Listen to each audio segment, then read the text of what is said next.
Hello साथियों, welcome to royal study. दोस्तों, आज की इस वीडियो में मध्य प्रदेश पटवारी की स्पेशल वीडियो हम आपके लिए लेकर आ चुके हैं।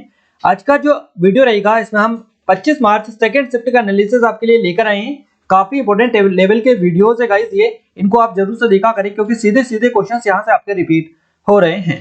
क्लियर है? इस वीडियो की पीडीएफ के लिए आपको टेलीग्राम को ज्वाइन करना है, एप्लीकेशन को डाउनलोड कर लीजिएगा, टेलीग्राम को ज्वाइन कर लीजिएगा। इन दोनों के लिंक आपको डिस्क्रिप्शन में दे चुके हैं, जहां से आप डाउनलोड करके इन पीडीएफ को आप अच्छे से प्राप्त कर सकते हैं और रिवीजन अच्छे से आप कर सकते हैं।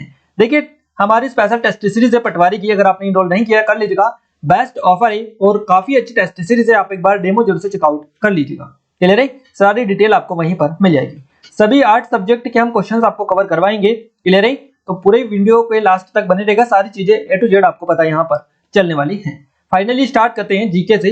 देखिए, जीके की और करंट अफेयर के क्वेश्चंस पहले हम कवर करते हैं। पहला क्वेश्चन आपसे पूछा गया, रीवा पन्ना पाठार से कौन सा जलप्रपात निकलता है? इस तरह से ये क्वेश्चन पूछा गया है। तो रीवा पन्ना पाठार से जो जलप्रपात निकलता है ये केवटी जलप्रपात उसका राइट आंसर था, जो भी आपके क्वेश्चन पूछा गया था।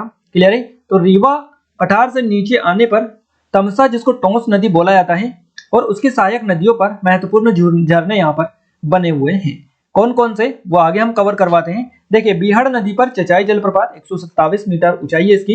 इसके अलावा तमसा नदी की एक सहायक नदी है महाना नदी, उस पर ये केवटी जलप्रपात बना है। इसको केवटी या केओटी जलप्रपात के नाम से जाना जाता है। इसकी ऊंचाई भी यहाँ पर दे रखी है, तो आप याद रखिएगा इनके बारे में।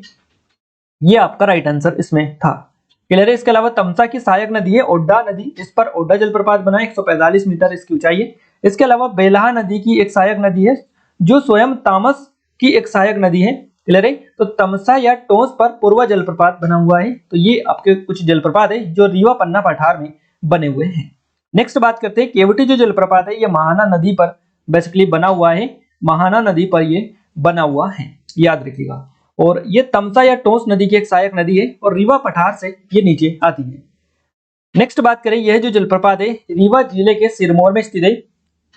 और रीवा में अन्य की बात करें तो अन्य जो जलप्रपात है इसमें टोंस नदी पर पूर्वा जलप्रपात है, सेलर नदी पर बहुती और बिहाड़ नदी पर चचाई जलप्रपात स्थित है।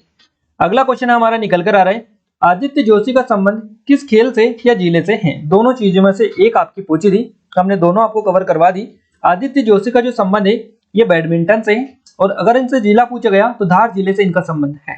मध्य प्रदेश के आदित्य जोशी भारत के पहले पुरुष जूनियर बैडमिंटन खिलाड़ी थे जो दुनिया में शीर्ष स्थान पर हैं।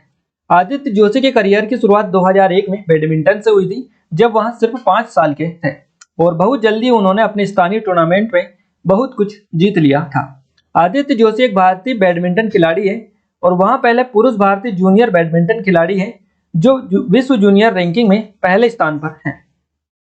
इंपॉर्टेंट पॉइंट रहेगा आपकी एग्जाम पॉइंट ऑफ व्यू से, आप याद रखिएगा। नेक्स्ट क्वेश्चन की बात करते हैं। अगला क्वेश्चन बना है, 1720 से 1760 के बीच मध्य प्रदेश में किसने शासन किया? तो 1720 से 1760 के बीच में मध्य प्रदेश ने जो शासन किया है मध्य प्रदेश में, ये मराठों ने किया है, याद रखिएगा। देखिए 1707, ये यहाँ पर एक और लगा लीजिएगा, ये क्लियर है? तो 1707 ये है। 1707 में औरंगजेब की मृत्यु हो गई थी। उसके बाद मुगल जो नियंत्रण था ये कमजोर हो चुका था मध्य प्रदेश में, जिसके परिणाम स्वरूप मराठों ने विस्तार करना शुरू कर दिया मध्य प्रदेश में, और 1720 से 1760 के बीच में उन्होंने मध्य प्रदेश के सबसे अधिक हिस्से पर नियंत्रण स्थापित कर लिया। तो याद कर रखिएगा, मध्य प्रदेश में 1720 से 1760 के बीच में जो शासन किया है ये मराठों ने किया है। अगला पॉइंट है आपका, अगला क्वेश्चन पूछा गया है, कलकत्ता में सुप्रीम कोर्ट की स्थापना 1773 में किस अधिनियम के द्वारा की गई थी? तो ये आपका विनियामक अधिनियम था, जिसको रेगुलेटिंग एक्ट बोला जाता है। इसके तहत इसकी स्थापना की गई थी। कलकत्ता में सर्वोच्च न्यायालय की स्थापना हुई थी 22 अक्टूबर 1774 को, और 1773 के रेगुलेटिंग एक्ट तक के द्वारा ये इसकी स्थापना की गई थी। तो यही एक्ट बेसिकली आपसे पूछा है, और 1773 का रेगुलेटिंग एक्ट जो है ये 1774 में पारित किया गया था। तो 1774 से 1862 तक, जब भारतीय उच्च न्यायालय अधिनियमित 1861 द्वारा कलकत्ता उच्च न्यायालय की स्थापना की गई थी, और इसने कलकत्ता के मेयर कोर्ट को बदल दिया और ब्रिटिश भारत के सर्वोच्च न्यायालय के रूप में ये इसने कार्य किया था। अगला क्वेश्चन पूछा गया है, चंदेरी किले के मुख्य द्वार को क्या बोला जाता है? चंदेरी के किले में जो मुख्य द्वार है उसको खूनी दरवाजा कहा जाता है। चंदेरी के किले के मुख्य द्वार को खूनी दरवाजा कहा जाता है, और यह किला पहाड़ी की एक चोटी पर बना हुआ है। और ये जो आपकी पहाड़ी है ये आपकी चोटी नगर से बेसिकली पहाड़ी की जो चोटी है ये नगर से करीबन 71 मीटर की ऊंचाई पर स्थित है। इसका निर्माण करवाया था राजा कीर्तिपाल ने 11वीं शताब्दी में। इसके अलावा 3 प्रवेश द्वार यहाँ पर देखने को मिलते हैं चंदेरी के किले में। याद रखिएगा, चंदेरी के किले में बेसिकली 3 प्रवेश द्वार है। ऊपर के द्वार को हवापुर दरवाजा बोला जाता है और नीचे के द्वार को खूनी दरवाजा कहा जाता है। इसी किले के दक्षिण पश्चिम का जो एक द्वार है उसको रोचक दरवाजा कहा जाता है। तो 3 दरवाजे देखने को मिलते हैं, 3 प्रवेश द्वार है, तीनों के अलग अलग नाम है। देखिए, एक रोचक दरवाजा है। ये रोचक दरवाजा आप याद रखिएगा, ये नाम नहीं है, इसका जो नाम है ये कट्टी घट्टी कहा जाता है बेसिकली इसको। तो याद रखिएगा, मध्य प्रदेश के चंदेरी का जो किला है इसमें 3 प्रवेश द्वार है। एक आपका ऊपर का हवापुर दरवाजा, नीचे का खूनी दरवाजा और एक दक्षिण पश्चिम में एक रोचक दरवाजा है जिसको कट्टी घट्टी के नाम से जाना जाता है। और इस ऐतिहासिक नगर का उल्लेख महाभारत में भी मिलता है। हमने सुबह वाली शिफ्ट में आपको बताया था, क्वेश्चन वहां से पूछा गया था शिशुपाल से कि कहां पर उन्होंने शासन किया है मध्य प्रदेश में, तो उन्होंने यहीं पर किया था, चंदेरी में। याद रखिएगा, क्लियर है। अगले क्वेश्चन की ओर आगे बढ़ते हैं। अगला क्वेश्चन एज इट इज आपका कॉपी आया है, क्लियर है। इसके अलावा और भी क्वेश्चंस कॉपी बने हैं आपके, जैसे कि आपका ये मैं आपको बता दूं पहले ही, ये आदित्य जोशी जो वाला है ये question as it is copy आया है आपका, हमने जो पढ़ाया है वहीं से आया है क्वेश्चन। और ये आपका केवटी जलप्रपात वाला क्वेश्चन भी कॉपी आया है। 3 क्वेश्चन अभी तक हो चुके हैं कॉपी वाले, और भी आगे आपको बताएंगे कौन कौन से क्वेश्चन कॉपी हुए हैं, क्लियर है। तो ये एज इट इज कॉपी होकर आया है। भोजपुर में भोजेश्वर मंदिर में स्थित शिवलिंग की ऊंचाई कितनी है गाइस? 18 फीट है, 18 फीट। भोजेश्वर मंदिर भोजपुर में स्थित शिवलिंग की ऊंचाई जो है 18 फीट है। और भोजपुर शिव मंदिर एक हिंदू मंदिर है जो भारतीय राज्य मध्य प्रदेश की राजधानी भोपाल से करीबन 32 किलोमीटर की दूरी पर भोजपुर नामक एक सटी पहाड़ी है यहाँ पर ये स्थित है। भोजेश्वर शिव मंदिर के नाम से इसको जाना जाता है। और भारत के मध्य प्रदेश के भोजपुर गांव में एक अधूरा मंदिर हिंदू मंदिर ये है। ऐसा माना जाता है कि शिव मंदिर का निर्माण परमार वंश के प्रसिद्ध राजा भोज ने करवाया था। कब करवाया था? तो 1010 ईस्वी से 1055 ईस्वी के बीच में इन्होंने करवाया था। और इस मंदिर का सबसे बड़ा आकर्षण क्या है? तो इस मंदिर में स्थित शिवलिंग सबसे बड़ा इस मंदिर का आकर्षण है, जो मंदिर के गर्भगृह में स्थापित है और जिसकी ऊंचाई लगभग 18 फीट है। व्यास कितना है? तो 7.5 फीट व्यास है इसका, 7.5 फीट। और ये जो शिवलिंग है एक पत्थर से निर्मित सबसे बड़ा शिवलिंग है। याद रखिएगा, इंटरेस्टिंग फैक्ट है इसके बारे में, भोजपुर शिव मंदिर के बारे में। और यहां से ये क्वेश्चन आपका एज इट इज जैसा हमने आपको बताया था सेम उसी तरह से कॉपी होकर आया है। गाइस, आप अगर लगातार हमारे वीडियोस देख रहे हैं तो आपको सारी चीजें पता है, कहां से क्वेश्चंस आ रहे हैं और कितने क्वेश्चंस एक शिफ्ट में। देखिए, सुबह वाली शिफ्ट में आपके पूरे के पूरे क्वेश्चंस देखने को मिले, कुछ करंट अफेयर के क्वेश्चंस छोड़कर बाकी सारे क्वेश्चंस रिपीट हो रहे हैं, कॉपी हो रहे हैं एज इट इज। तो आप उनको पहले पढ़ ले अगर आपका एग्जाम है तो, क्योंकि पूरे के पूरे वहीं से आपके छप रहे हैं। नेक्स्ट बात करते हैं अगले क्वेश्चन की। अगला क्वेश्चन है मध्य प्रदेश की सबसे ऊंची चोटी कौन सी है? कॉपी हुआ है क्वेश्चन, ये भी आपका पूरा का पूरा कॉपी होकर ही आया है। मध्य प्रदेश की सबसे ऊंची चोटी धूपगढ़ की है। धूपगढ़ जो कि महादेव पहाड़ियों में स्थित है और मध्य प्रदेश के सतपुड़ा पर्वतमाला का बेसिकली सर्वोच्च स्थान है ये धूपगढ़ की चोटी, ये पंचमढ़ी में है। इसकी ऊंचाई है 1352 मीटर, 1350 भी आपको कहीं कहीं देखने को ये मिलती है। पहाड़ी का जो शिखर है ये सूर्यास्त देखने के लिए एक लोकप्रिय क्षेत्र है। पंचमढ़ी को बेसिकली हिल स्टेशन के नाम से जाना जाता है, इसके शिखर के निकट ही ये देखने को मिलता है। तो ये क्वेश्चन भी आपका बन चुका है। विंध्याचल रेंज की सबसे ऊंची चोटी है सद्भावना शिखर, जिसको सद्भावन शिखर भी बोला जाता है। इसके अलावा पूर्वी घाट की सबसे ऊंची चोटी कौन सी है? तो ये जिंद गादा चोटी है। पश्चिमी घाट की सबसे ऊंची चोटी अनाईमुड़ी है और अरावली पर्वतमाला की सबसे ऊंची चोटी है गुरु शिखर पर्वतमाला। क्लियर है? तो ये सारे आप याद रखिएगा, यहाँ से आपके क्वेश्चंस बनेंगे। नेक्स्ट क्वेश्चन है मध्य प्रदेश का क्षेत्रफल कितना है? ये भी एज इट इज आपका कॉपी हुआ है, याद रखिएगा। मध्य प्रदेश का क्षेत्रफल है 3,08,252 वर्ग किलोमीटर। सुबह वाली शिफ्ट में आपसे क्वेश्चन बना था कि कौन से नंबर का है, राजस्थान के बाद में मध्य प्रदेश दूसरे नंबर का है। क्लियर है? और अब आपका डायरेक्टली आपका क्षेत्रफल पूछा जा चुका है, दूसरे नंबर पर है ये राजस्थान के बाद में। और कुल क्षेत्रफल है 3,08,252 वर्ग किलोमीटर। इसकी राजधानी भोपाल है और ये तो आपको बता ही चुका है, याद रखिएगा। अगला क्वेश्चन पूछा गया है गुरु गोविंद सिंह साहिब, देखिए गुरु हरगोविंद साहिब की शिक्षा दीक्षा किस महान विद्वान की देखरेख में हुई? तो गुरु हरगोविंद साहिब की जो शिक्षा दीक्षा हुई ये हुई भाई गुरुदास, या गुरदास इनका नाम है, तो भाई गुरदास की देखरेख में हुई है। याद रखिएगा, ये क्वेश्चन यहाँ से पूछा गया है आपका। और अर्जुन देव की मृत्यु के बाद में वहां अपने पिता अर्जुन देव की मृत्यु के बाद में 11 वर्ष की आयु में गुरु बन गए थे। गुरु हरगोविंद को एक मजबूत सिख सेना विकसित करने का श्रेय दिया जाता है और इससे उनका मुगलों से सीधा टकराव हो गया था। क्लियर है? और ऐसा माना जाता है कि गुरु हरगोविंद अपने उत्तराधिकार समारोह में 2 तलवारें लेकर चलते थे। अगला क्वेश्चन पूछा गया है सेबी से कि सेबी की स्थापना कब हुई है। SEBI security exchange board of India, इसकी स्थापना हुई है 12 अप्रैल 1988 को। देखिए इसकी स्थापना 12 अप्रैल 1988 को हुई। सेबी अधिनियम 1992 के तहत वैधानिक जो मान्यता दी गई ये 30 जनवरी 1992 को प्राप्त हुई है। सेबी का मुख्यालय मुंबई के बांद्रा में है। इसके अलावा वर्तमान में सेबी की जो अध्यक्ष है ये है माधवीपुरी बुच। इनके नाम को आप स्पेशली याद रखिएगा, काफी ज्यादा चर्चित है, ये रहती है न्यूज में, तो आप देख लीजिएगा इनके बारे में। आई थिंक आपको पहले से पता होगा, नहीं पता है तो आप याद रख के रखिएगा, हो सकते है आपसे अगले ही दिन क्वेश्चन बन जाए। माधवीपुरी बुच जो है ये सेबी की पहली महिला अध्यक्ष है, इसलिए भी ये क्वेश्चन आपका इंपोर्टेंट इनसे रिलेटेड हो जाता है। नेक्स्ट क्वेश्चन है आपका 3 जनवरी 2023 को रणजी ट्रॉफी में पहले ओवर में हैट्रिक लेने वाले पहले गेंदबाज कौन बन गए हैं। इनका नाम है जयदेव उनादकट। 3 जनवरी 2023 को रणजी ट्रॉफी में पहले ओवर में हैट्रिक लेने वाले पहले गेंदबाज ये बन गए हैं। तो इनसे क्वेश्चन पूछा गया, जयदेव उनादकट इनका नाम है और हाल ही में बांग्लादेश दौरे पर भारतीय टीम का हिस्सा थे ये, और जिसने 2-0 से टेस्ट श्रृंखला जीती है। उनादकट ने अपना जो पहला टेस्ट खेला है, अपना पहला टेस्ट दिसंबर 2010 में दक्षिण अफ्रीका के खिलाफ खेला था। सौराष्ट्र क्रिकेट कप्तान जयदेव उनादकट, तो सौराष्ट्र क्रिकेट के कप्तान है ये। रणजी ट्रॉफी मैच के पहले ओवर में हैट्रिक लेने वाले पहले गेंदबाज बन गए हैं। सौराष्ट्र ने बंगाल को दूसरी बार हराकर रणजी ट्रॉफी 2022-23 का खिताब जीता। सौराष्ट्र ने पहली बार ये खिताब जीता था 2019-20 में रणजी ट्रॉफी के 2 खिताब जीते हैं। क्लियर है। और मुंबई ने सबसे ज्यादा 41 बार यह टूर्नामेंट अपने नाम किया है। अगले क्वेश्चन की ओर आगे बढ़ते हैं। अगला क्वेश्चन है ठोस अपशिष्ट प्रबंधन नियम 2016 से आपका क्वेश्चन पूछा गया। क्लियर है। सारी डिटेल यहाँ पर आपको कवर करवा दी है, आप इसको अच्छे से देख लीजिएगा। देखिए वर्तमान में सरकारी अनुमानों के अनुसार भारत में वार्षिक रूप से लगभग 65 मिलियन टन कचरा उत्पन्न होता है और इसमें से 62 मिलियन टन से अधिक म्यूनिसिपल सॉलिड वेस्ट होता है, जो जिसमें जैविक अवशिष्ट, कागज, लकड़ी और प्लास्टिक, कांच आदि जैसे पुनर्चक्रण योग्य पदार्थ शामिल होते हैं।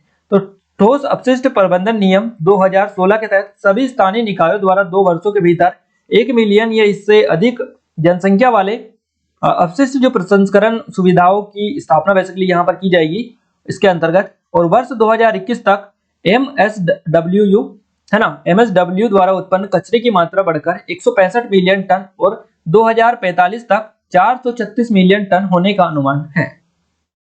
अगला क्वेश्चन पूछा गया है मौर्य साम्राज्य की स्थापना किसको हराकर की गई थी। तो मौर्य साम्राज्य की जो स्थापना की गई थी ये घनानंद को हराकर की गई थी। किसने हराया था पूरी डिटेल यहाँ पर आपको पता चलेगी। देखिए चाणक्य यानी विष्णुगुप्त कौटिल्य के नाम से जाने जाते हैं। इनकी मदद से चंद्रगुप्त मौर्य ने घनानंद को, देखिए यहाँ पर आपको याद रखना है, घनानंद को इन्होंने 322 ईसा पूर्व यानी इनको हराया था और मौर्य राजवंश की जो है इन्होंने स्थापना की थी।